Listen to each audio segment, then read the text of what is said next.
I'm Jimmy Lewis, and this is Tech Talk Taco Tuesday, the dirt bike podcast where we talk about motorcycle and motorcycle-related products. On a show like Tech Talk Taco Tuesday, you need to have a good co-host. And so George informs everyone that Jimmy needs reading glasses, more shot glasses, and some new sunglasses. Yeah, because we're talking about motorcycle stuff here. Anyways, we go on to agree about how the KTM 500 is the world's best motorcycle and a lot of other stuff that actually might help you in the motorcycle world. Have a listen. This show is brought to you by Climb. Has been with this show since the beginning, and I really appreciate that. What I like even better is that the gear is super awesome. I've been wearing it since the beginning. It's evolved a bunch. It's very durable, really good fitting. They have features on their gear that are pretty much industry leading. And I appreciate that because that's what I wear when I get to do fun stuff, and I'm comfortable and I like almost everything that they make. So if you are looking for a change of gear or you're looking for the best gear, I think you won't be disappointed by trying Climb. So give them a look. Along with DDC Racing. That's Delaney Drive Components. They're makers of very strong, durable, chromoly, chrome-plated sprockets. If you've seen these things, they look like Swiss cheese. They're super light for a steel sprocket. They last forever. They come with a 1-year warranty, and they are built by riders who really care about keeping riding areas open. So if you're interested in some good drive systems parts, check out ddcracing.net. That's Delaney Drive Components. And Taco Moto. So you've heard us talk about Taco Mike on the show. He's been a guest host a few times. Taco Moto Co., that's how you find him on the web, sells a lot of the kind of cool and unique tuning products that you need to get your emissions-compliant bike running up to snuff. So if you have questions, he has answers, and he can also sell you the stuff. So if we can't answer the question here, which we hope we can, maybe he can answer the question over there, and he can also sell you the parts that you might need to get your especially KTM or Husky dual sport bike running like a champ. Anyways, it's tacomoto.co. Now, here's the show. Live from Pahrump, this is Tech Talk Taco Tuesday. On Tuesday, yeah. What do you think we're going to share? This is show number 36. This is a questions and call-in show. And for all those of you who are in the chat room and are familiar with George, spelled Jorge, this is George Justice. And he is sitting in tonight. He helps me with the off-road riding school. He's enjoying the retired life out here in Pahrump, riding dirt bikes, and now he walked in. He was the last person to walk through the door, and that means you're the co-host on Tech Talk Taco Tuesday. George, we'd like to say hi to all your fans. Hi, fans. I think I have 6 followers on Instagram and Facebook. Okay, so we will put your handle when we put this up on YouTube. No, that's not necessary. We'll put your handle there so everybody can follow you. George goes on some pretty good adventures. You rode up to Alaska this year? No, Canada. Tuktoyaktuk. To what? Tuktoyaktuk. Right. I'm not even saying it right, but it's close to that. So you didn't go to the farthest northern point of the United States? I've been there before. That was in 2014. Right. Just check the list. I'm big on checking the list. Got it. So you went to Tuktoyaktuk. What was the reason for going there? Just something to do. A good ride. Yeah. Talk a little bit closer into the microphone there. So when you're watching or in the live chat room that we have, George is the one that kind of posts up the links to the stuff that we mention sometimes. He's always trying to get me to promote all of my crap. Telling me I don't do enough self-promotion, and 90% of you think all I do is talk about myself. So you can tell George what you think of him, and in the comments, of course. And we will get into doing what we do the best, I feel, is answering motorcycle and motorcycle product related questions. we have been doing this for, almost more than half a year. We're getting 3/4 of a year now. We're getting better at it sometimes, worse at the others. Still enjoying eating tacos and having a beer, maybe a little bit of tequila. I would like to thank all of the sponsors, specifically my off-road riding school that allows me to be here every week in and week out. See, George, working on it. That's JimmyLewisOffroad.com. Turn the volume down on that thing because we don't want to listen to me twice. I think I'm muted, right? No, I can hear you. I can hear you. Yeah, see, because novice. Sorry. That's okay. Yeah. Is your phone turned off too? They're down, yeah. So when you want to, what we're going to do is we're going to give priority to callers because we have our new caller hotline that will soon be sponsored. That number is 775-451-3328. George, did you type that in? No. Okay, do that quick, like you usually do. That's 775-451-3DBT, and you will get in touch with caller screener Gabe. I don't have the letters on my number keys. You don't have to do it. 451-3 what? You don't have to 451-3328, and you can get in touch with Gabe. And if Gabe feels you're worthy of getting on the show, he'll patch you through. Gabe is our call screener. He's the one that makes the thing that does the stuff behind my head do its stuff, and helps get the videos edited up. We don't know where Logan went. Logan, you wouldn't know if he disappeared because he's quiet and he doesn't say anything. So, and you know what your real job is, George, right? Write down everybody you offend. Yeah, write down. No, that's one part of it. The main job is when I get thirsty and I need to have a sip of this, then you just start talking. Fill? Yeah, you got to fill. Okay, more of that I sip, the more I'll pop off. You'll really like that. I think you've seen me in that mode, haven't you? Yeah. Did Jim drive you down here? Yes, he did. Oh, Got dear. a designated driver. Oh, good. No zip it tonight. Oh, well, for my special friends. Holy smokes. Yeah.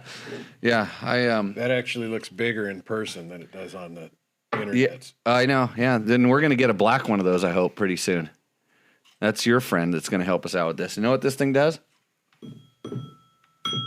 That's a bell on top. So just in case any of you non-tequila restos, let's see. If I put it right in front of you, you look prettier on the TV screen. How do I do there? Yeah, I got a better figure with that bottle. So, okay, pour yourself some. Just don't spill. It's expensive. Okay, getting right into the flow of things here. Oh, yeah, we're talking about motorcycles and motorcycle-related products. I almost forgot. I got a couple questions. A guy named Dallas from Southern Utah says, I'm friends with Cole and the boys from Fast Company. I'm a B-class desert racer, and I've worked hard and made some real improvements this year in my riding. I had a pretty good start to the season with a few podiums and ended up finishing first in my class at last 7 races of the year in USRA and National Hare and Hound Series. I also ended up winning points in both of those series as well. I would like to move up to expert in a year if all goes well. Well, Dallas, I hope, since I just read your resume on Tech Talk Taco Tuesday, that you get lots of sponsors. I intend to continue racing next year. I'm 5'8" and 180 pounds. I think he's going to ask for sponsorship? Might. I got a few questions about my 2018 350 XCF, of course. The bike is essentially stock with the exception of my flex bars. This is 15. It's an 18. Oh, 18? Probably my eyesight again. Glasses.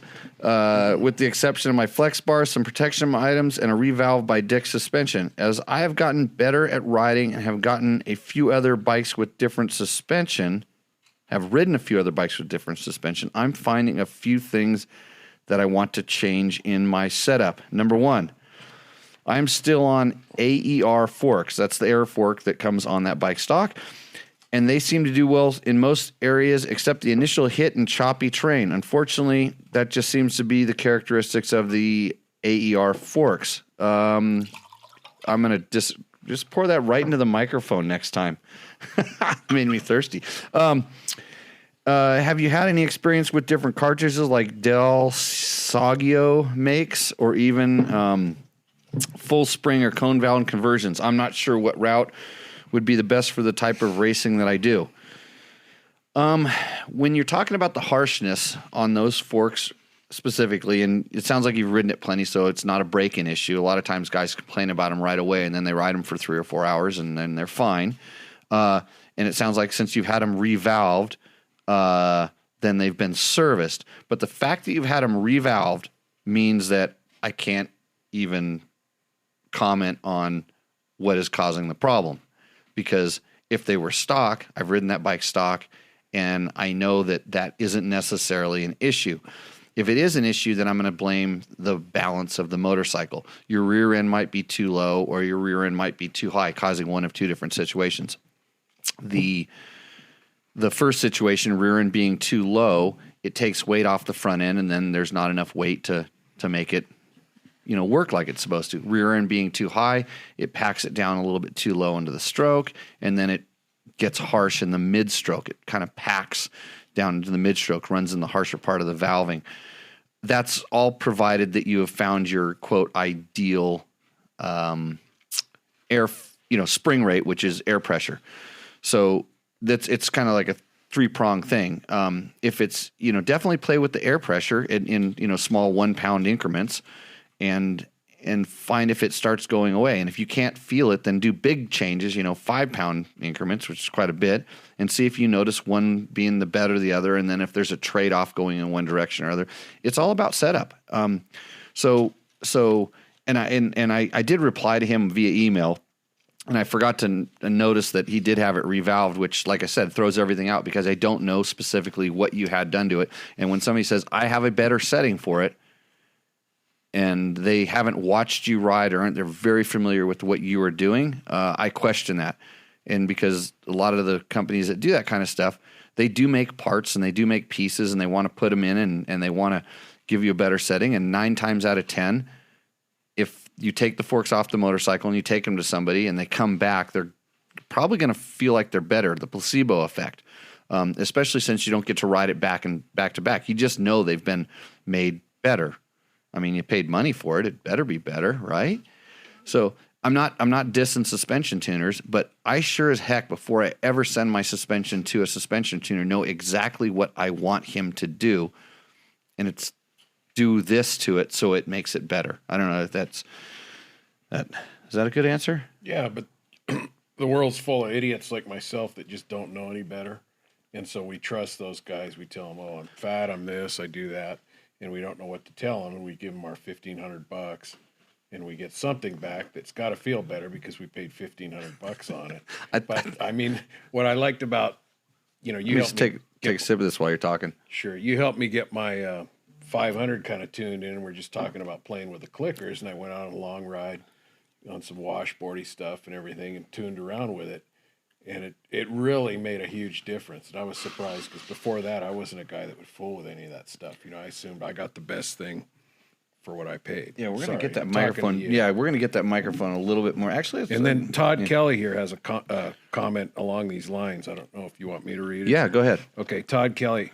I have a 19300 XCW. I have the stiffer springs. The forks have a super harsh hit on square edges. And best solution ? Are the gold valves by Racetech only for MX applications? And then another sentence. I really don't want to fork over. Oh, I see. That's funny. Fork in quotes over 1,500 for the Slavin's lucky cartridge inserts. I'm not aware of those. Okay, so here we're just kind of coming down to parts and things. And no, the Racetech gold valves are not only for motocross. All these suspension guys have their own theories on what makes something work, and they tear apart suspension that has taken hundreds of hours in production development to come to the setting that they come to. It's a generic setting for everybody. And they go inside there and they go, oh, I'm going to change this part, in this or this section. And I've ridden a lot of that stuff. And like, even I was trying to talk one of our kids, one of my test rider kids who is a very fast expert out of wanting works suspension, which, believe it or not, I can probably get him a set through Dirt Bike Test to test and talk about it. And actually, I did reach out to him and say, hey, Trevor, you want that stuff? You know what I made him do? Send me an email telling me exactly what's wrong with your stock stuff to see if this is the right direction we need to go to address it.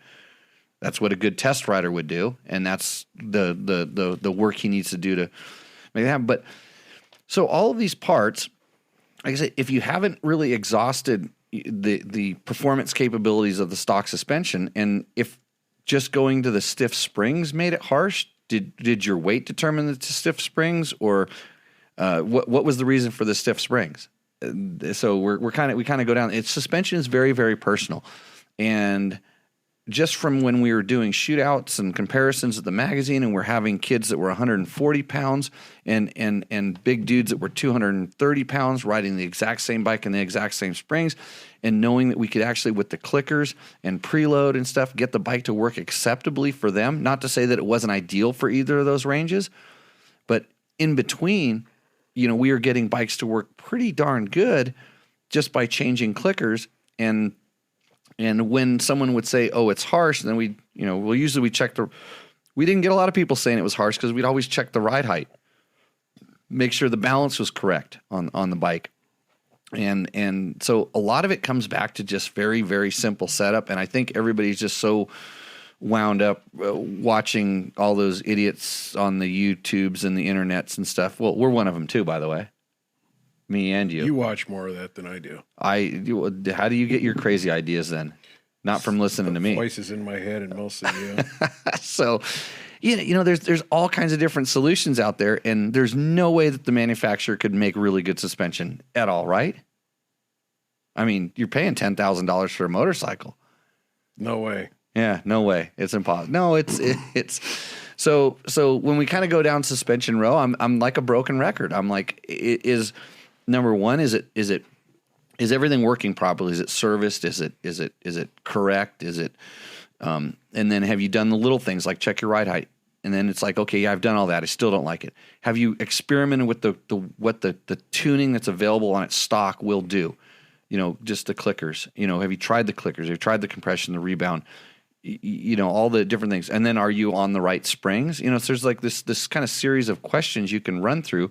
And if you haven't exhausted that, before you go to spend, a couple $100 on a part that literally takes a professional to put in there. And then trust me, if you just throw a Race Tech Gold valve in there, you'd better be putting Paul Theed's recommended stack of shims on top of it, because he's flowing different rates of oil. And, I'm not even that good at it. I'm not good at all. I know good suspension tuners, and I can talk to them, and generally I can communicate with them enough to where they can deliver, what I'm looking for. But they're all plenty happy to put any of that stuff in there for you. So, call them up. Put all that stuff in there. If it works better, let us know. Well, a point I know you've driven home before is after you get not a whole lot of hours on your brand new bike, just send the shock off to have the oil changed, because there is wear in there and things floating around. Yeah. And my 500 went away to George here recently after 8,000 miles. And that's plenty of break-in. Yeah, I thought that was good. And if I ever get my 300 back, that shock's coming off and going back to him just for the oil change, and he'll probably put a new seal in there or something. Yeah, and there's certain times when it's good to change the seals and all that stuff. So, anyways, so that's my rant on suspension. I mean, it's like, yeah, have a good tuner, and sometimes they do have good parts. And there's some forks that I didn't like the older KTM 4CS forks. I could still get those to work pretty acceptably, and I would probably myself would probably not spend the $500 or $600 on the parts to make them that much better. The changes to get that.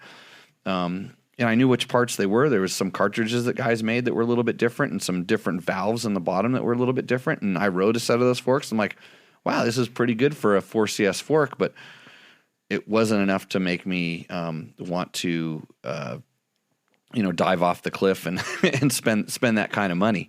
I could actually adjust my tire pressure, and I knew that the clickers were more like mid valves and whatever, and then I didn't like the bike they were attached to begin with. So that was another issue. And so back to Dallas, he had a second question. I'm pretty happy with the power on my 2018 KTM 350 XCF. Got that right? All around rideability of the bike. I'm starting to notice I would like a little bit more bottom end. I'm still running the stock exhaust and tuning.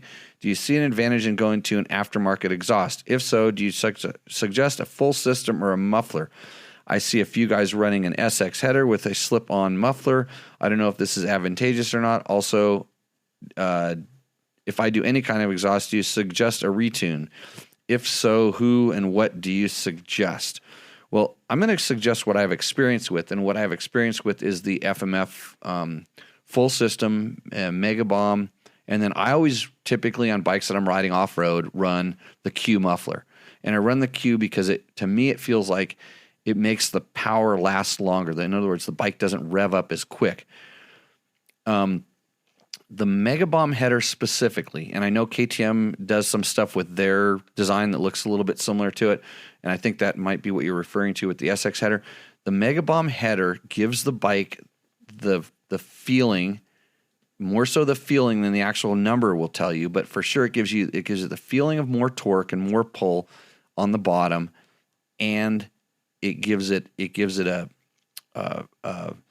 it's weird. It makes it smoother and snappier at the same time. Just helps. It seems like it helps throttle response.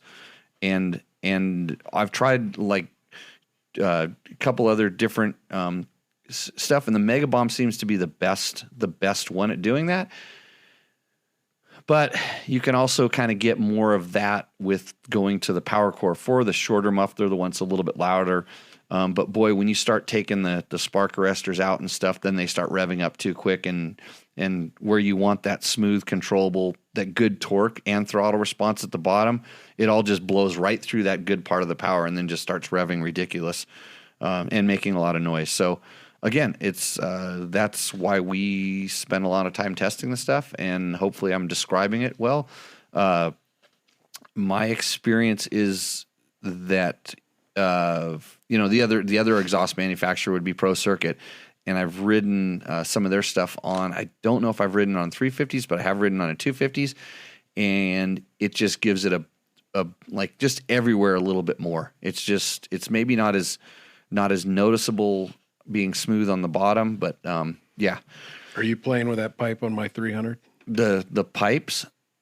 The 7 combinations of pipes that we have. Yeah. Well, we have a bunch of stuff to do on that bike with the tuner, with the fuel injection tuner. And then he asked about the tuner, and I would always, if I were going to change anything on the exhaust, I would always have the availability to adjust the fuel, because and in reality, most of the manufacturers of aftermarket exhausts design the pipes that they sell to the public to be used with stock tuning. But that's not to say that just by having the ability to alter it a little bit, you can make it work better and better for you. In fact, before I would even do an exhaust, I would get a fuel tuner and play around with that, because you can the changes you can do there. And then if you want to go down the road of getting the complete ignition and have somebody do ignition tunes, and depending how geeky you are, you can do that kind of stuff. Kind of like what you can do with the stock Yamaha. Let's see. Yeah, Dallas, thanks for the question. Hopefully we answered your question. I think we touched on it last time, or I don't know if we did last time or how we did it, but that's where we're at. Okay. Next, we look at the phone. You want to drift off of bikes just a little bit more about riding for a second? There's a question on here that you might have on how to ride for. Okay, yeah. So Brian England says, Jimmy, my 16-year-old daughter just crushed youth Ironman at the Starvation Ridge 24-hour race this weekend on a 2006 200 XCW. I saw that picture on the internet. Kid rode all but about 15 hours, naps and food. She's tough as nails. I want to see her continue to progress, but I'm kind of at a loss for chick shredders. Can I say that? Yeah, chick shredder. Okay, you can say anything. That's politically incorrect. For her to hang with and get pro level instruction up here in Washington. Hoping, by asking here, perhaps you have a suggested or the word gets out, and I asked him where you located, and he said Tacoma, and you might have something going on up there, huh? So with my schools, I actually am going to be collaborating with Paul Neff, who does CISPIS cycles training, and he will be starting up in the spring and summer doing rider training up there.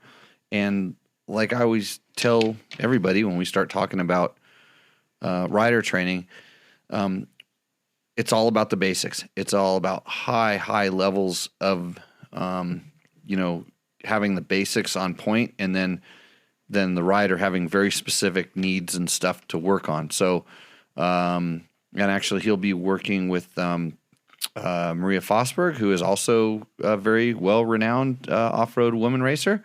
And so that team should be able to handle anything your daughter needs, for sure. I wouldn't even have talked to Paul about training if I didn't totally trust the guy. And he's a ISD gold medalist himself. So not just fast, but he can explain what's going on the motorcycle. So hopefully that helps. And she rode for all but 1.5 hours, George, not 15. You said 15. You might want to tighten those glasses up. Yeah, the bifocal part's not real good right now. Hey, congratulations to her. That's one thing I never really did was, I kind of did endurance stuff just because of the stuff I did, but never really like the Ironmans and in the Bajas or the Ironmans in the 24 hours. And I can only imagine how kick-ass that is. I got a question from an Anthony Struck, who is in Zambia. He says, we live in Zambia and are avid followers of your site. My 13-year-old son races enduro. Is that that's outside of L.A., isn't it? Zambia? No, it's in Africa. Oh. Yeah. And he rides a national level on a KTM 85X SX. I am 48 and also race less seriously on a 2019 250 TPI XCW, the finest bike I have ever owned. You feel like your partners, George? That guy? Yeah. Lucky you guys haven't ridden a 2020. Uh-oh, wait a minute. I've been following your posts on the 2020 KTM two-strokes and would appreciate if you could include your opinions on the following, in particular from a perspective of us older riders. You're going to have to help me with this question, George. He's only 48. He's not old yet. Look at Jim over there. Yeah. One bike for all purposes. I would also like to practice on the MX track for fitness. I would appreciate your opinion of the XC versus XCW if you're looking for an all-around bike, trail, off-road, enduro, even some MX. And then also 150 versus 250 TPI. With the advent of TPI on the 150, is the bike becoming an option for us older riders? Is that even available over here, or is that stuff he can get there? He's obviously can get it. So 150 versus 250. So it's just how much do you really want to rev it and scream the guts out of it? I mean, for sure, it's going to, 150 is going to feel a lot lighter, but you're just going to really have to rev the bike to get the power. The interesting thing about what changed on the 150, specifically for me as an older guy, maybe a little bit older than you, is that it torques down a lot better than the old carbureted one did, and it's very consistent. Where the old 150 would kind of bog a little bit. This one seems like the power band not only dropped a little bit lower where it was functional in the RPMs, so. You really got to like screaming the bike. It just may, it's never going to be a 250 and it's never going to even be a 200 for that matter. And then once you start saying motocross, I was really impressed with what I could do on the XCW on the motocross track when we were at the works race that I rode it in. But if you really want the motocross kind of feel, you don't want that kind of wallowy, the kind of loose sort of feel, then XC all the way. You want a bike with the linkage. Actually, it's not necessarily linkage. It's just the XC setup. It's not to say that you couldn't have an XCW set up stiffer to work on the motocross track, but then it's going to work just as bad out off-road, when you get into the enduro and stuff like that. So I would, if I wanted an all around bike, there's no question I would always go with XC, just because that's what it's designed for. Yeah, they do a pretty good job with that. So, Anthony, hopefully that answers your. I'm glad we have fans in Zambia. We are probably. I'm going to guess that we are the number one motorcycle and dirt bike talk show podcast in Zambia right now. What do you think, Gabe? Yeah, he's giving me thumbs up. Maybe we'll get a call from them sometime. Yeah, it's not a toll. We didn't pop for the toll free number. You got to call in for the regular. Preston Thomas asks, I have the 2019 KTM 300 XCW TPI. What is this, the KTM Talk Hour? Too bad he couldn't wait a year too, huh? Oh, His man. buddy must have told him, grab a 19, George. Yeah. Get a 19 6 months later. Oh, the 2020 No, I is told awesome. No, you had money burning a hole in your pocket. Yeah, as you drive your Ford Raptor around. What was that, Jim? I said, someone told me to wait. Someone told you to wait, right? Yeah, I think I did, actually. It just depends on who your friends are. Let's see. It's a great for tight stuff on the second mapping switch, at least for me. He installed the accessory switch. I have had a couple of issues with the starter frying after 7 hours, and I've also heard there may be an issue with cold seizing on startup due to oil lubrication. Okay. The starter issues, frying, that'd be interesting to learn more about exactly what that was. I know the old starters used to need a lot of grease, and you could wear them out if you weren't careful because they were. Sounds like a clutch problem if he's got to start it that many times in 6 hours. Yeah. Oh, what's his name? I got to apologize to him. Yeah, his name's Preston Thomas. Yeah. You can use a larger aluminum housing in-tank filter and add an ounce of oil to each gallon of fuel. And he says, do not do this without the larger filter. Okay, so I'm going to take a step back right here, right now. So you're going to... Another shot. Yeah, I'll have another shot. No, wait, let me keep talking. You're going to pre-mix your gas on your oil-injected two-stroke. You're fearing... Well, you've watched another internet guy's video. I'm positive that that's where you got that crazy idea. He's bald too, by the way, and believe all the bald guys on the internet is what I always say. The adding the oil, you know what so here's the funny thing is, so on cold startup, generally there's oil that's kind of pooled in the crankcase and stuff, and that's why little puffs of smoke come out of the bike when you start it up cold, and there's plenty of lubrication in there. It's not only properly lubricated, mixing in with the gas and stuff. You got a little bit extra. It's pulled up in the crankcase. Cold season on startup would be due to taking off maybe a little too fast, not warming your bike up. Having to put a different filter in your fuel tank so that it doesn't plug up with oil starts sounding like a whole another issue. But you're not supposed to put oil in the fuel tank, right? No, I don't think so. Off here? Or? I put pre-mixed gas in my 4-strokes for the last ever since they've been fuel injected, just because it was laying around. It's like, hey, here's some gas. I poured it in there. I've not had any problems because of that. But then again, I wasn't pouring in 20-to-1, ratio fuel. I was adding, 2 gallons of pre-mixed gas in with another gallon, and it was probably mixed at 40-to-1. So that makes it 60-to-1. If I'm doing some rough math, maybe. I haven't had any fuel. I've actually, in my garage right now, I have my first fuel tank out of like 7 fuel-injected KTMs that I have. My first fuel tank that has a plugged filter. I've never split the filters like guys have had problems. And trust me, we get bad gas out here. I also purchased a better fuel pump as the Chinese one has had issues. What isn't built in China anymore? Do you think the one that you bought was not built in China? Oh, the stock in-fuel filter made out of plastic has a tendency to split and leave you on the trail along with the cheesy pump. So you're telling me you had a fuel filter and fuel pump failure. Anyways, after a few bikes, the bike is ready to roll and more dependable. My 2 cents worth. Preston, you need to get your own podcast and team up with the bald guy. And, yeah, there's a lot of stuff going on there. Yeah, I've heard about fuel filter splitting, and I've heard people saying you need to add oil into the pour a little bit of oil, just for safety. And you hear all kinds of crazy stuff like that. But I haven't done that on any of the oil injected two strokes, whether it was a KTM or a Beta. I've just run them the way they are, and I take my bikes out onto a dry lake bed down here, and I hold them wide open for a couple of minutes at a time, just to be ridiculously abusive to them, and I haven't had any issues because I don't do stupid stuff with them, but I mean, that might be stupid, but they're designed to run like that. I mean, they run them on dynos, they test them, they do that kind of stuff. So it works. They work. Let's see.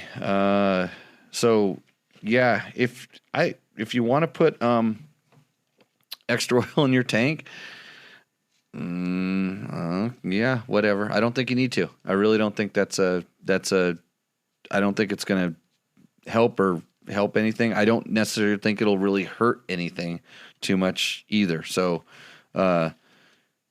just don't put the wrong oil in. That'd probably be the best. Hopefully whatever's in your going in your injection system. Because I know there's another question here about oil, that I probably can't answer. We'll have to refer to Chris Real. Let's see.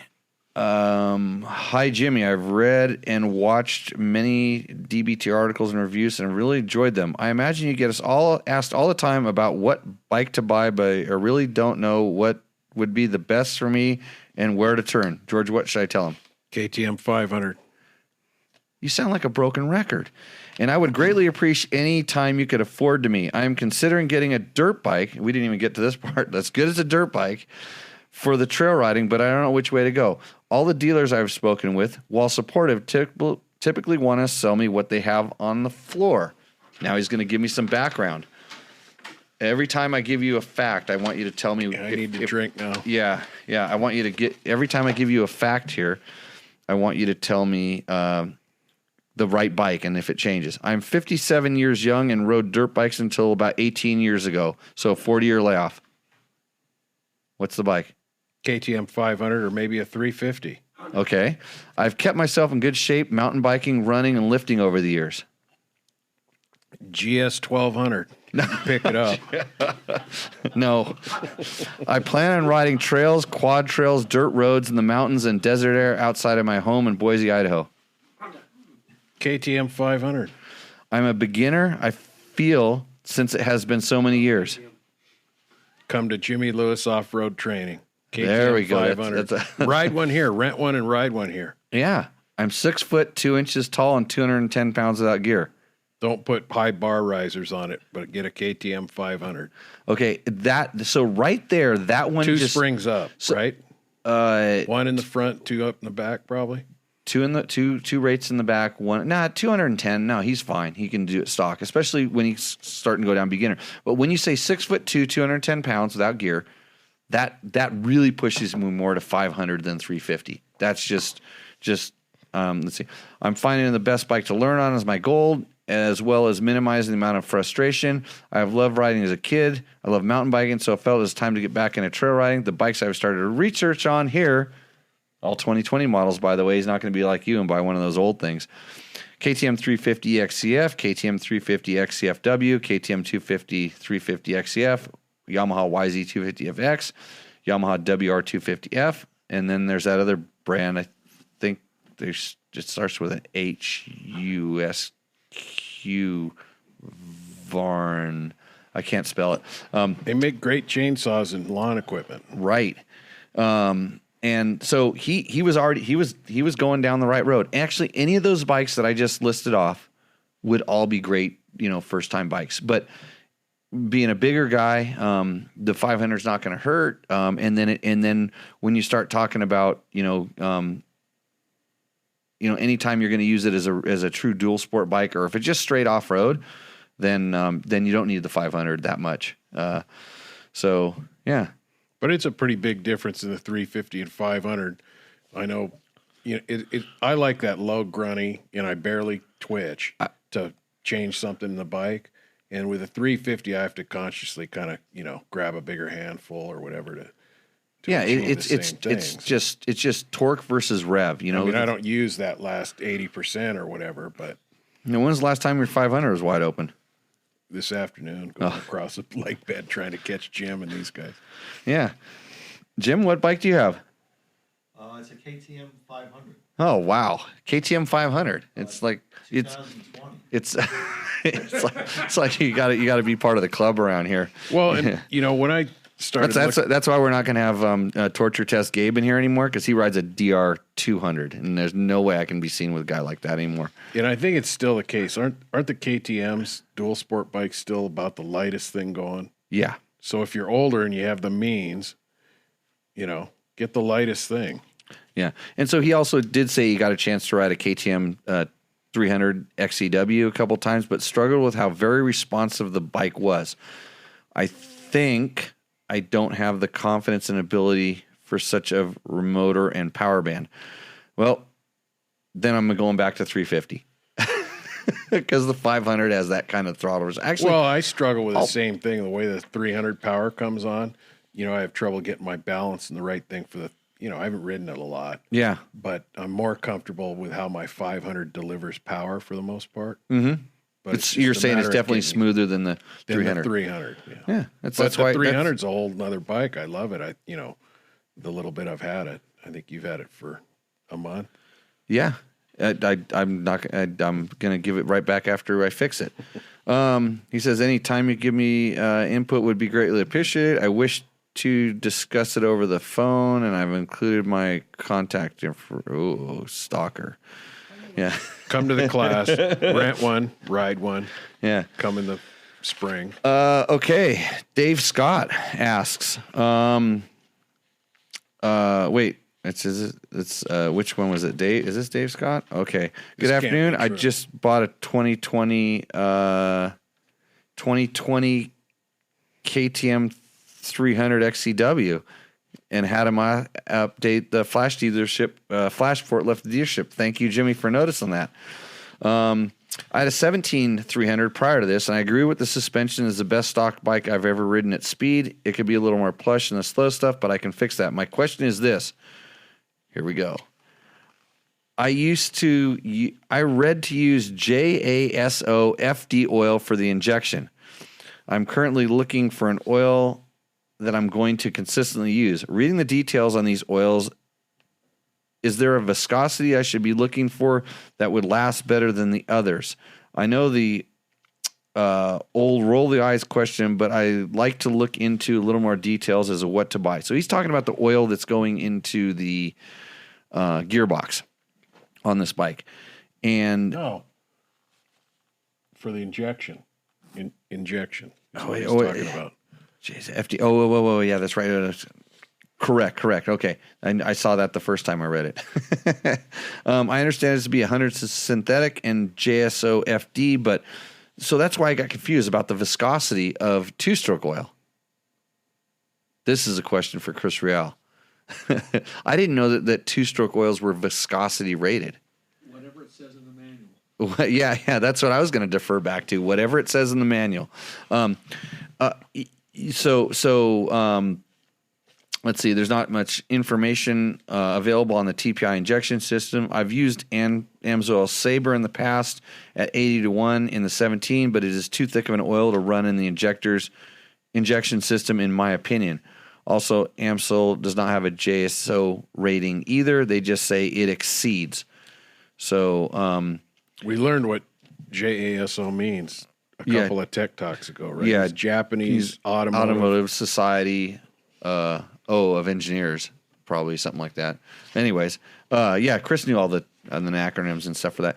So, man, I've poured probably 4 or 5 different types of oil that I know of into different oil injected bikes. They were all synthetic, and they were all ones that I'd used pre-mixing and stuff like that. Everything from the Maxima, what's theirs? The K7? No, what's the Maxima? Huh? No, not the Castor. I did not put that in the Maxima. Somebody will correct me on the form, I'm sure. Super M. Super M. I've used some Redline oil that I had access to. I used some rock oil that I had access to. I had some AMS oil stuff that I put in. I don't remember it being called the Sabre. But hey, the cool stuff that I put in there was the rock oil, strawberry scented 2-stroke oil. It's designed specifically for scooters, but I used to run it in my motocross bikes all the time just to be that guy with the sweet smelling 2-stroke smell. And I have not had a problem on any of those yet. So I think you're pretty safe as long as you're not running, a castor oil.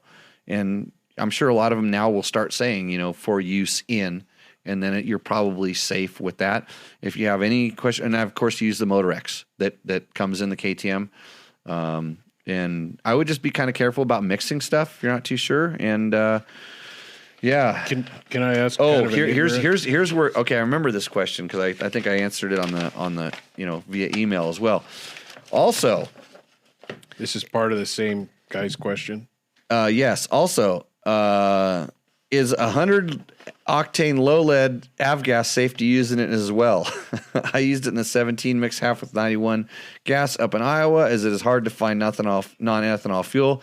And I see Bob sitting here rolling his head, and this is the guy who used to deliver 35-gallon drums of his 110 octane low lead up to the mountains. So in case he rode up there, he would have some for his bikes. And he's shaking his head. No. That stuff stores really well. It's not really good for motorcycles. You know what they test all these bikes on, all these current fuel injected bikes on now? Pump gas. They test it in pump gas. And I mean, I've even heard stories of KTM going to the trouble to ship over, barrels of U.S. pump gas so they can test it over there, which, yes, it's a giant pain in the ass. So I would not run 100 octane low lead, just run pump gas, and if you're going to run like some really good expensive race gas or something, or, if you can get non-ethanol, that's fine too, but you'd better have a fuel tuner because they're designed to run on pump gas. Higher the octane is just harder to ignite, right? So if it's not spark burns harder, needs more slower. compression. 100 low lead has too much lead in it for a 2-stroke, and it doesn't have the additive package that makes it accelerate like you want. Yeah, I remember when we used to put race gas in my 2-strokes, and I was racing at the time, and I remember we used to put it in there, and my bikes always felt slower and acted slower. I lacked throttle response. They ran a little bit cooler sometimes, but I was never a big fan of the race gases. And I got to run, and then at the magazine we got to test some different fuels. And man, there are some fuels that will make your bike run better, but you'd better have somebody there to jet them for you or tune them for you, and you'd better have a lot of money. that's usually correlation. So from the ignorant side of the table, why is it such a big deal to deviate from whatever the manufacturer is suggesting you put in there? I mean, is it to save a couple of bucks a quart, or is it to get something better performance-wise? Or I'm just It's way more expensive. what's that? Well, 100 low lead is more expensive. No, I'm talking about the oil. I'm The going oil. back to the oil injection. I think people always have their own their own brand stuff they're fans of, which is that's no problem. And but I think and then people are like, I have to run what the manufacturer recommends. There's people that are religious about it, and that's probably safe. But I don't think it's necessarily necessary unless you're driving a Mercedes van and they put polymers inside of the thing that some sort of sensor identifies that you put the wrong oil inside your. I hope it doesn't come to that level. But no, I think you can always be safe running what the manufacturer recommends. And then Bob over here has a brand new KTM 350 that he let me borrow. Can you play that video? I should play that video. Yeah. He told me during break-in he read that it didn't need to go over 7,500 RPMs. It wasn't supposed to go over 7,500 RPMs, and I misheard him because I'm hard to hear, as well as being not very good eyesight anymore. Can't hear very well, and I thought he said 17,000 RPMs. So I shot him a little video. I'll put it up on I'll put it on Dirt Bike Test's Instagrams and Facebooks tomorrow, the video, and you'll see why he was probably pretty concerned when he got that video. It's how to break in a bike. Okay. Yes, Bob. He'd be better off spending his money taking riding lessons than worrying about. Oh, geez, we're not going to talk about riding lessons anymore. Let's see. 4 days ago, Preston Thomas asked, have you had any issues with the starter motor? Mine crapped out after about 7 hours, $420 later. No, I haven't not had any problems with the starter motor, and I would love to find out why yours crapped out and exactly what the symptoms of crapped out were. This leads me to another thing. So I got a call from somebody who, I'm not going to tell you how I got my phone number, but he had a particular motorcycle that I am a fan of, not a KTM 500, and he was having problems with the fork seals going out on it. And so I asked him, I said, so like, what do you mean the fork seals are going out? And he just started going through like, well, I read on the internet, and I'm like, wait, did your fork seals go out? And he goes, well, yes. And then, but he always kept back to, I read on the internet, and so I went to my dealer and I go, okay, so your fork seals went out and they replaced the fork seals. Okay. And then they went out again, and then they replaced the fork seals, and then they replaced one part of the fork, the slider. And it was like, I started hearing this story about, and he's like, isn't it a warranty or a recall issue? And not only he was hitting me on it, like I could do something for him. And I'm like, I test stuff for manufacturers every once in a while, and we don't experience that. Like, and then I test stuff for myself for dirt bike tests, and we never experience that.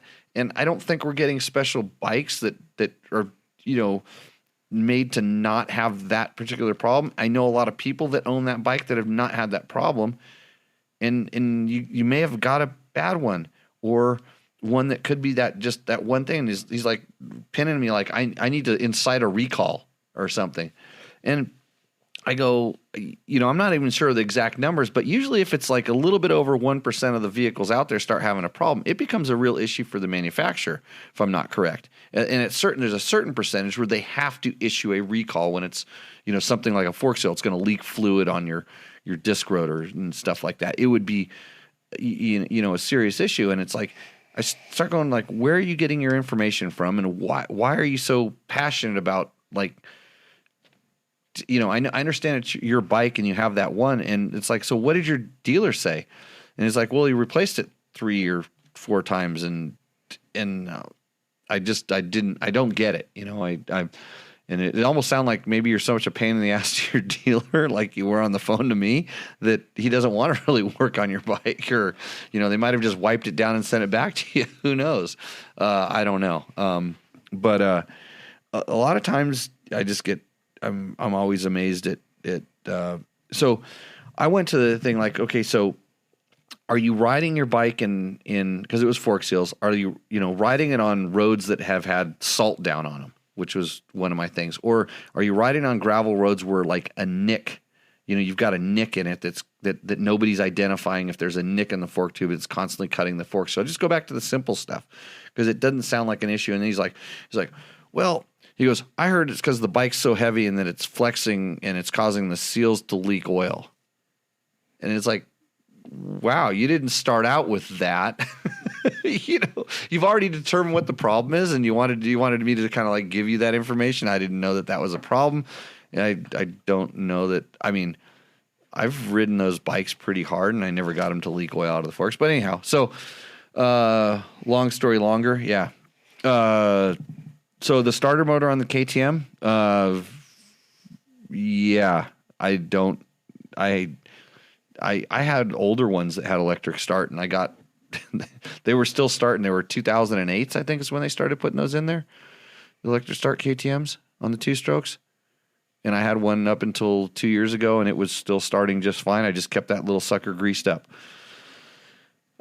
Question on boots. Pigard 26 asks. Pigard 26. P. Gerard. P. Gerard. Okay. I like stiff boots. However, I don't like losing the peg feel. Is there a manufacturer that has some softer, thinner soles, or an aftermarket reseller that possibly has an option? Thanks again. Should have sold him your CDs, Jim. Didn't you wear a hole in the bottom of one side? Garnier. So there are definitely some different feels and soles and boots that I've had, and I'm not sure whether he's asking from an adventure bike perspective, which is definitely much different, or like a dirt bike boot perspective. You can always go to like a lot of times a lesser cost boot, a lower line boot, that sometimes has less protection in the footbed of the boot, and you might get more feel, but then you're like losing protection. And then there's like, how much feel do you really need in your feet when you're riding? I run the stiffest boots I can possibly get because I don't want my feet to bend or get broken anymore. But I'm not sure about like losing the peg feel. I will agree that Garnet seemed to have a better feel. I mean, you a softer, more compliant feel.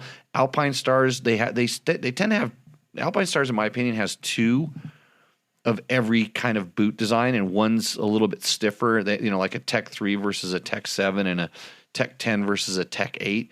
They definitely have different feels.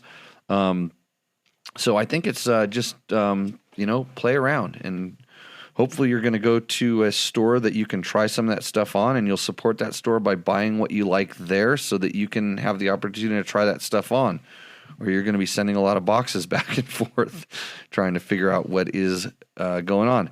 Vidmoto 5 days ago says, how the heck could this be my new favorite YouTube show? Anyway, keep them coming. Vidmoto, I'll tell you how this is going to be your favorite YouTube show. You have way too much time. You have worse YouTube watching habits than I do. Or you're not watching enough YouTube, because there's definitely better bald guys than me out there. Wait till your spiritual advisors and life coaches, such as I, allow you to unleash your fury on some of your rants. Then you'll get a bazillion followers. I'm gonna do that on a different. No, I'll probably do it on venue. This different venue. Probably do it with a mask or something. I've got two ideas that are floating around in this like sick cranium of mine that I can't wait to unleash. I need to ride some more motorcycles first, and sometimes that sedates it. But when I get the chance, I've got an idea. I'm still yet to explain the 3-stroke motor to my caller from last week. We have any callers, Gabe? Nobody's calling? Not a person. I think you should have a contest from your viewers to see, you have Tech Talk Taco Tuesday, but what should Jimmy's rant be in what day of the week, where you just unleash everything?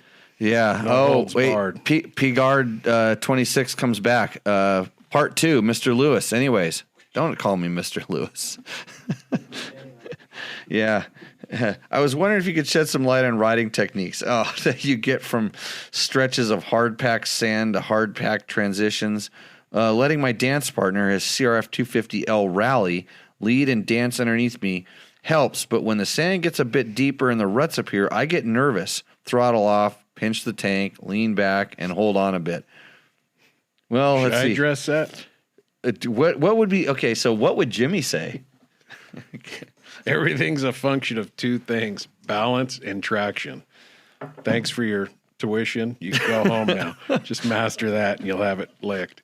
No, I'm gonna tell you. Why are we sharing a glass? This is kind of freaking me out.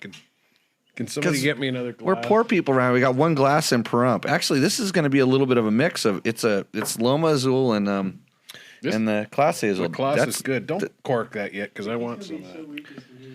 Yeah, here we go. Let's see. So, let's see. I am a stand-up rider. That's good. Very little sitting, and can go for hours. I live in northern Nevada, Reno, so my train may be a lot like yours. Thanks for any insight. Yeah, we both have the same kind of features in our terrain. You have the Mustang Ranch, and I have the Sherry's Ranch. Yeah, so same kind of features in the riding around here. So Pigard, the problem is you're nervous. That's problem number one. If you're nervous, that means you're going too fast. You're going a little bit too fast, maybe a lot too fast. I don't know. So you should never be nervous when you're riding. The throttle off, that can be a good technique or a bad technique, depending on what you're doing. Pinch the tank. Why would you try to pinch something that might be doing something you don't like? And then lean back. That means get out of balance and hold on a bit. That means hold on to something that's out of balance. So I just break that down I just confused everybody about riding technique. I think if he could get out here for one of your classes, it would change his world. I mean, I'm dead serious. You know, that's how I met Jimmy, is just finding this guy on the internet who's training motorcycle riding, and it changed my world. I was doing ridden for a long time, not a racer, doing absolutely everything wrong in the sand. Now I pretty much welcome most sand things until you tell me to go out and do figure eights and soft sand. I'm going to get there. Well, you had nothing to do but sit out there for a few hours, right? I was entertaining your wife. That's okay. So really, so what you want to do is when you first of all, when you come up with something you don't like, first of all, slow down. That just increases the options of things you're able to do. You need to make sure you're in balance. And then when you start going in the stand, the bike starts moving around, your body needs to be in balance on a balanced motorcycle. And then the balanced motorcycle is going to wander around. It's going to try to get out of balance based on the rut or the sand dune, whatever it does. And then you use this technique to initiate turns to control your balance and stay loose. And then you use small bursts of throttle. That's not get over the back and gas it, to help control the bike. So you combine your initiating and controlling the turns with small bursts of throttle, and then you just ride effortlessly through the sand. Sounds like magic. I have it packaged in a small vial. I can send you some. It's like $69.95 for your first ounce, and since it works so good, it goes up to like $230 an ounce after that. It looks just like sand. You just sprinkle it in your helmet. And that way you don't have to hit the ground and get it in your helmet in order to have it. So less expensive. Let's see. Joe Doyle says, another good Tech Talk Taco Tuesday, but we needed to hear more from Torture Test Gabe. You're never going to hear that guy again on the show. He's got his own show, right? I don't know. No, he hasn't texted me back. He might. I don't know. I got to explain the 3-stroke motor. No joy on the second small glass? You couldn't find one? Well, that'll work. Yeah. Yeah. A big glass will hold just a little. The Duke asks, would you not race motocross with this, 2-stroke or 4-stroke? He's talking about the Recluse clutch. I did a video on the Recluse clutch. Would you not race motocross with this? Yes, I would race motocross with this. And in fact, when they were developing the early, what is now the Radius CX clutch, I was struggling. I was racing a Honda, a CR450, in motocross, or I wasn't racing. I was riding around the track pretending like I was a racer because I don't race anymore. But I was struggling with the bike kind of stalling a little bit, and I found that putting the Recluse in it made it way easier to ride. I just didn't, all of a sudden, I didn't have to worry about the clutch lever. I didn't have to worry about the bike stalling because I didn't want to run the idle high because it made the power kind of not what I wanted. So, no, I would do that. And then yes, in 2-stroke and yes, in 4-stroke, it doesn't matter. The Recluse still works the same in both of them. And then he asks, isn't it true a 2-stroke race bike should not idle? And that's not true because it's a personal preference. Having a 2-stroke idle and not idle is kind of like having a high idle or a low idle on a 4-stroke. It alters the way that the bike feels when you're off throttle. So, yeah. Vet Rider asks, stock Trail Tech or Pro Moto billet kickstand for his KTM dual sport bike. I think that's what he's asking about it for. He's asking for a group of friends. So they're probably trying to get a group discount and buy. Actually, if you email me, I might be able to get you a discount on the Trail Tech one. So here's my take on those. Trail Tech makes a very good replacement for the stock one. The stock ones are probably the weakest on the KTMs, the weakest of the kickstands I just mentioned. Trail Tech seems like they beef theirs up. I think it's actually lighter than stock. It mounts in the stock position. It's a really good replacement kickstand. I'm going to have them on all of my bikes and my rental bikes because unfortunately clients like to climb on their KTMs like with the kickstand down, and that usually makes them break, but the Trail Tech ones don't. And the ProMoto Billet one is a pretty robust kickstand, and it has a pretty good kind of internal spring mechanism and stuff. I have them on a few bikes as well. They are also a really good product. When your stock one breaks off, get a Trail Tech, and if you want something beefier and bigger, get a ProMoto Billet. Hopefully that answers your question. I answered that earlier, by the way. I posted that I had a couple of ProMoto Billets on mine, and now I just posted the Trail Tech. The link, good. And you used to crawl on your bike. You don't do it when you're around me, right? What do you mean, on the kickstand? Yeah, you crawl up onto the bike because you're short. Well, I crawl onto it regardless. Okay. Do we have any other questions on that? Hey, Chris Real said I did a good job. Is in answering the oil questions? That would be strange. Let's see. So we managed to get through a whole nother show by scaring away anybody from calling, right, Gabe? They don't want to talk to you. It's not me over here. Dave Scott should call in. He's got I think there's a question in here somewhere from Dave Scott, but I'm not sure reading it.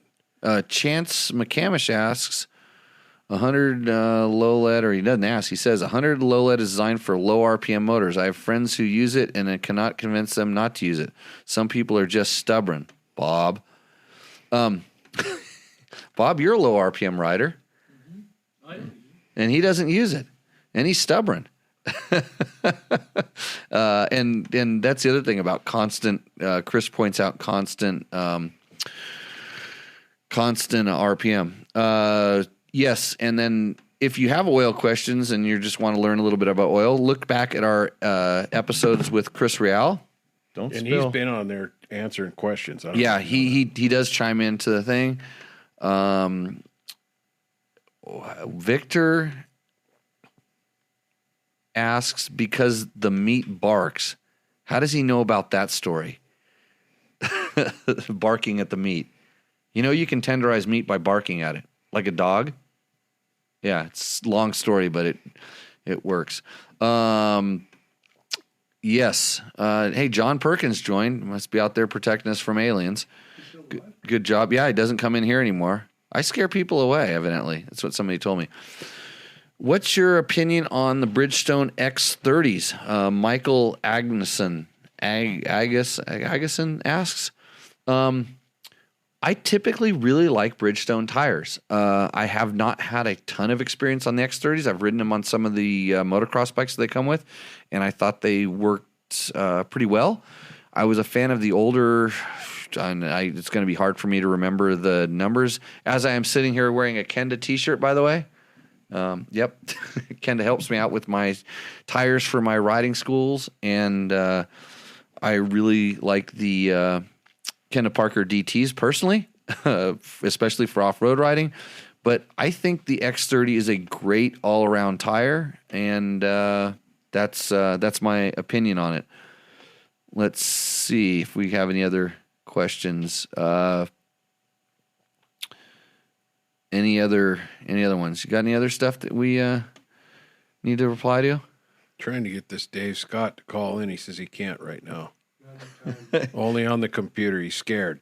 Do you know him? No, I don't think so. And then somebody else had I think he's trolling here, but I'm not really in industry. Troy Hicks. Do you know Troy? You know how I can't remember names. Can you please test the new Hodaka 2020 Super TPI XCWM? What is trolling? Shit disturbing. Shit disturbing. Kind of like our call last time on that was asking an emissions thing, but he wanted to talk about the flux capacitor. Right. Gabe, I told you this. Should I kind of talk about that a little bit? Yes. Okay. So on our last show, we had one of the other Gabe, my co-host for the evening, Gabe's friends, calling, and he was worried about the emissions compliancy of a 3-stroke motor, and he had figured out. And I'm gonna do a YouTube video on this. He had figured out that the 3-stroke. Well, he just wanted to throw his 3-stroke, and he had a diagram that he couldn't produce very quickly, but he did finally send me the diagram. I have it on my phone. Of the 3-stroke motor, and it was kind of interesting because it had a cylinder that was not parallel walls, but almost like a cone-shaped cylinder, and it was actually it had a picture of the piston and the crank, and then it showed its 3 cycles. And what you have to imagine here is like you're looking at this thing, and this square piston was going up into a cone-shaped cylinder, and there was a lot of blow-by, as you can imagine, on the side. But if you look closely in 3 strokes, not only did the piston not move, the crankshaft did not move either. It was relying heavily on the flux capacitor that was placed inside of the bottom end of the engine. And it was evidently doing all the work.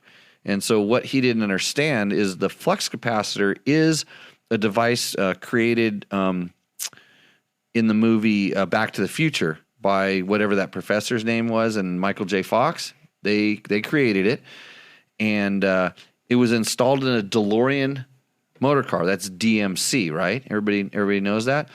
Well, if you're not familiar with motorcycles in general, there is a guy named Dave Miller of Dave Miller Concepts, also DMC, not to be confused with Run DMC, the rap group. But so Dave Miller Concepts, and you can start Googling this stuff. Actually, George will put a link up there. Just Google Dave Miller Concepts images. If I ever get sentenced to life in prison, I hope that Dave Miller is my cellmate, because that guy can tell a story and it never ends. And he can also fabricate at least one of anything, and it'll be the most incredibly highly refined, super Sano, and that's his. It was in his original company. It was called Miller Mano, and it is Miller Mano, and it's like if it's not super Sano, it's not Miller Mano. And Dave built what you could call a 3-stroke motor out of a KX80 bottom end with an XR100 or XR80 top end put on top of it. So he was using the crankcase of the 2-stroke to supercharge the charge coming out of the bottom end was then being pressurized into the valve of the Honda XR80 top end. So it was sucking in through reed valves, pumping it out through reed valves up into the intake valve, and then essentially taking a 2-stroke bottom end. And this is nothing new. This is something I just did the flux capacitor via DMC via Dave Miller to kind of go down this thing. Mako did this back in the days. And if anybody knows, like I start talking about like how much I love Husabergs, like when I was a kid, I fantasized about riding a Mako, and I actually got to work with some of the engineers when I was in my BMW racing days that worked on this kind of self-supercharged 4-stroke motor using a 2-stroke bottom end concept. It was, you had to, hey, here's one. You had to run premixed gas in your 4-stroke because it needed to lubricate the bottom end because you couldn't do it via traditional methods, which is kind of interesting, kind of roll the story full circle. But in doing some other research about the 3-stroke motor, I uncovered the 5-stroke motor, which I talked about a little bit. I have some inside info on that, and also the 6-stroke motor. And I will produce diagrams, charts, and mathematical theories on all of those things when I do my rebuttal to the last troll that came across. You're going to have to change your name to Sheldon. Sheldon. Off of Big Bang Theory. So is this the guy, Dave Miller Concepts? That's Dave Miller. If it's not His Miller, Facebook is attached up here. yeah. You know, Dave is a great guy. I mean, that guy. I used to race mini bikes with that guy, and I showed up with my rebar framed, like ported with a drill motor XR80, and Dave would have the most Sano. He'd have this YZ80 chassis that he dropped an XR80 75 motor that was bored and stroked and ported, and who knows what else was done to it. And like, we are the polar opposite, and so we'd battle. Actually, we should get Dave to come to that flat track school. Hey, let's talk about that real quick. Okay, but you're 13 minutes over and you still got 58 people listening to this crap. Can you believe that? That's when I start wondering. Do you just cut them off for the anticipation for a whole week? No. Or do you keep going? Talk about flat track. Danny Walker, I American invited him Super to come, Camp. but he didn't come. Oh, to come tonight? Well, I invited him into on tech. this. He's That's probably, why you got above 50. He's probably scared. Okay, we're my 8 followers. So what we need to do? Your 8 followers need to get the video of me and Danny going at it on the flat track, because it's going to be horrible. I'll get my ass handed to me, I'm sure. So I don't know. We're going to go to a American Super Camp school in City of Commerce. City of Industry. City of Industry. Don't tell them when, because then everybody will fill those last few spots. Because Big John, I want to get John. Yeah, I want to get John. Dave's going. Gabe, you going? Gabe won't go. Gabe won't go. You're chicken. You used to ride motorcycles. You outgrew them. You got a car with a stereo in it now. Car with a wicked stereo. Yeah, but Gabe's what? 17, 18? 17 max. 17? That's for you to guess. So he talks to me like I'm 14 sometimes. These are my co-instructors at my school, which is just like, why would you want to go there when you can go flat tracking with Danny Walker? Oh wait, American Dave Super Scott Camp. needs the number again. Post the number up so we don't have to. Are we taking calls? We're going to go an hour and a half tonight. Okay, yeah. The number is. Hold on. Hear from Dave. The number is 775-451-3328. Get paid overtime for this. Oh, yeah, we'll talk about that at the next union meeting, Gabe. Yeah. I'm trying to unionize all of I've been Jimmy's inactive. employees. So I've been inactive for 60 minutes on this thing, and we're losing. Like, we lose about $10 a show just sitting here. We can chat with each. I can bring you onto the show, Gabe. So, but anyways, yeah, I'm going to go do a little flat track school. If you've never done flat track on a mini bike, on a TTR 125 or an XR 100, that is one of the funnest times I've ever had on a mini bike. And luckily, I lived close to Costa Mesa for a long time, where we would go out and do that. And I actually was so inspired after sliding one of those things around. I built a flat track at Cycle World magazine in the dirt lot across the street, which is now a Orange Coast Community College. But those were good days. And so I'm going to go do that pretty soon, and we might be getting a call, or we don't know. Dave's supposed to call in, but we got the delay. Yeah. Oh, that's right. He has to wait for the delay. Something happened to my show here. I can't get half the words that are on the side of the screen. That means it's time to pour another one, George. Right there. Okay. That's my glass. So Brian England apparently has been to Super Camp. Said it was a riot. Thought it would suck. Anyway, I've been working on this for a couple of years. Me and my buddy Jeremy of trying to get Danny and because we like them both, Danny and Jimmy together. I thought you were going to pour a drink. That's why I'm babbling. Oh, go. Here. Yeah. No, I thought you were going to pour the drink and I was going to drink it. And trying to get You've them already together got some. because they're both, have the passion for the industry. They teach stuff. A lot of these things overlap, and I'm really anxious to see them both go when both their egos start going, where one is totally wrong and the other's got it figured out. But I'm 100% right at least 70% of the time. But more or less, I thought it'd be a blast to go do Super Camp. So I think we're doing that here coming up. Hey, another thing that just popped across my little feed here was they're in at the San Diego Supercross the day before the San Diego Supercross. There is an ISDE and ISDT rider reunion. I'm pretty sure there's Facebook posts about that. So if you're a former ISD rider, check out Bill Baroth. Follow Bill Baroth and stuff. I'm going to grab Dave Scott right here.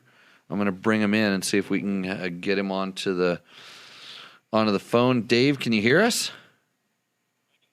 Okay. I can't hear him. We can't hear you that much. So we're gonna see how we're doing here. You on speaker? You know what I'm hearing? I'm hearing him over there. Why am I not hearing him? I did all the call-in stuff, Gabe. He just hung up? Mine's hung up. Oh, I just Jimmy, hung up. call back, Dave. No, it's don't worry, it's going in. You're going to have to listen to the call. You are now in the host room and can manage your callers from the call-in studio web interface. Yeah. Wow. I guess we can from the web interface. Let's see. I'm going to bring him back in here. Let's try this. Are you there, Dave? Yeah. Wow, look, it works. I can fix things on the fly here. So, welcome to Tech Talk Taco. Me, so I called back in. Yeah, well, it was my fault. Welcome to Tech Talk Taco Tuesday. You are what's this? Our third or fourth official caller? Good, yeah, fourth person. This is we're getting better each time. Good. I think Dave's a rider or something in the Midwest. I couldn't sort your question out there. You're asking. I'm a seasoned veteran. I'm 49, so somewhere about Jimmy. Yeah. So, what's the call-in question? Well, originally it was the 2020 300 on the oil. Right. And the only reason I mixed that and the gas and the oil was I'm an old two-stroke guy, so I like mixing. But this whole injection stuff is new, so you got to embrace it. Learning. Yeah, trust the future. Yeah. So you remember your first bike with disc brakes? Oh yeah. Were you kind of scared of them a little bit in the beginning? No, they worked. Yeah, they worked exactly. So that's kind of that's I've always I'm a little skeptical of new things, but at the same time, it's like they wouldn't bring it to market if they didn't think it was going to work or it wasn't kind of proven. So that's generally my take on it. And a lot of times, when you have all these, you have people that, now everybody's got a voice and everybody's got a platform. I mean, hell, I even have a damn podcast, so anybody can say anything they want these days.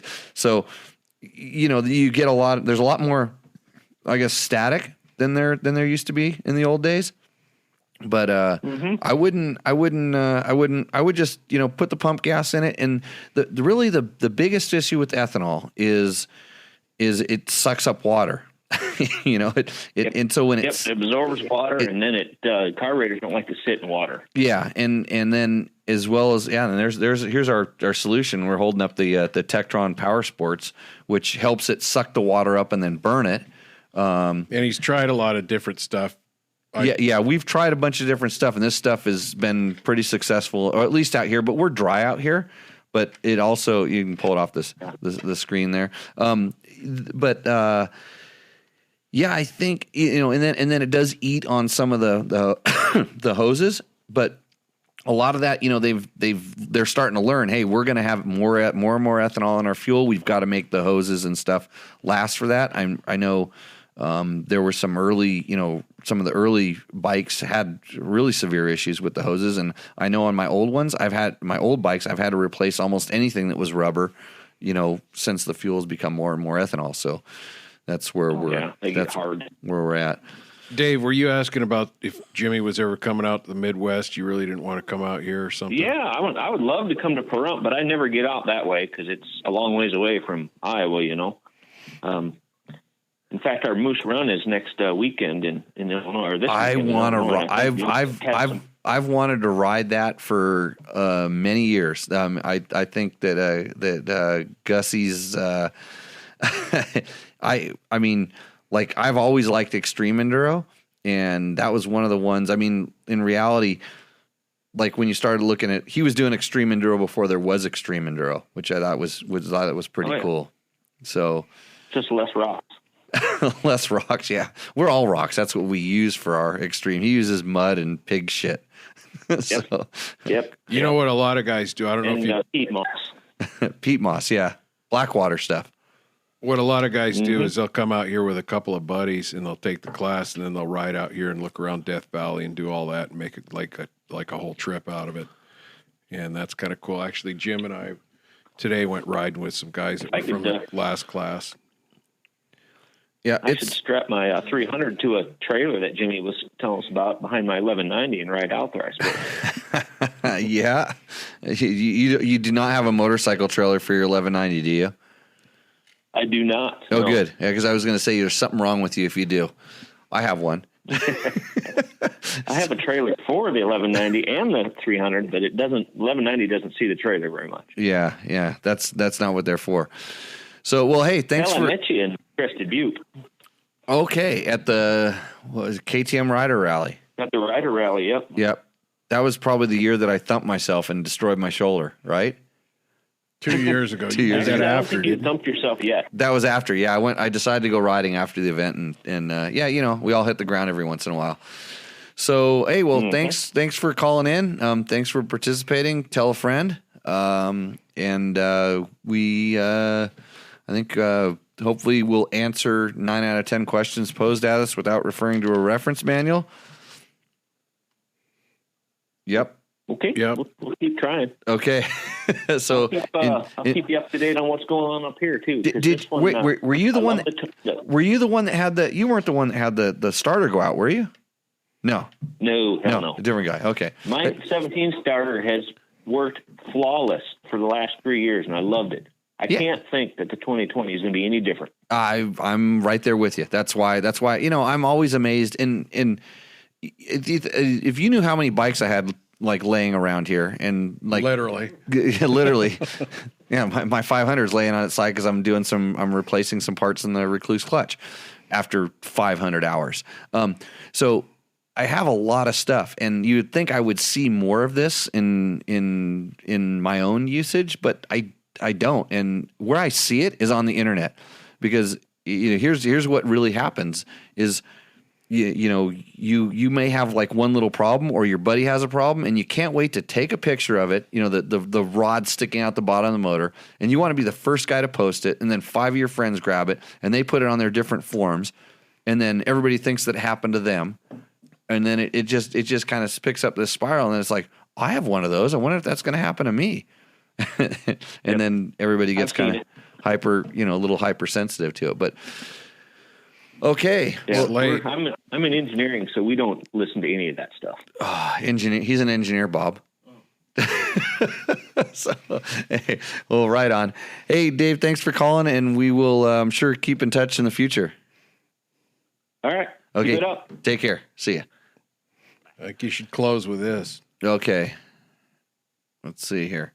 Close with my emoji that you made for me? The emoji, Jimmy. Emoji? I don't even know about it. Actually, hold it up to the camera so they can see. So, George, and don't spill your drink. You lucky you got a ride home. At least I live here. Yeah, you can just keep pointing it at the thing. Just don't tear anything down. No, at the camera, not at the phone. Right there. Yeah, right there. That's the Jimmy emoji that George made, but I don't think it. Jimmy George Love Child. Yeah. Yeah, it's called a Jimmy George Love Child. So on that note, we're going to shut down Tech Talk Taco Tuesday for tonight. I want to thank everybody for joining. We've got some proposals out there for sponsors for this show. So if you're interested, you better get in line so you can get your products mentioned on here. Like Kate's Bars, who's been a big supporter of Jimmy Lewis Off-Road. My riding school, JimmyLewisOffroad.com. You can always check out there. I may or may not be able to help you and your riding ability go from 0 to hero. It's been known to happen. You might have an aha moment. Like us on whatever medium you're seeing us on. Pretty soon, you will probably be listening to this on a podcast, a little produced and Somebody found you on Adventure Ride or something? Adventure. Oh, you can listen to me on Adventure Rider Radio. I talk about balance and how important it is. So all things considered, I'm trying to be all over the place, and I need to go riding more. So with that, we will thank everybody for watching. I think we hit our highest number on the screen as far as I'm concerned. And maybe we can. Did I get more than Ricky Braybeck and Andrew? I think you're better than Ricky Braybeck and Andrew Short. You know, Ricky's going to be out here tomorrow. I'll remind him of that. So with that, we're going to sign off from Pahrump. And on behalf of George, obviously the best co-host I've ever had. Life coach, Jim. Life coach, you okay. You don't know it, but I'm your life coach. Got it.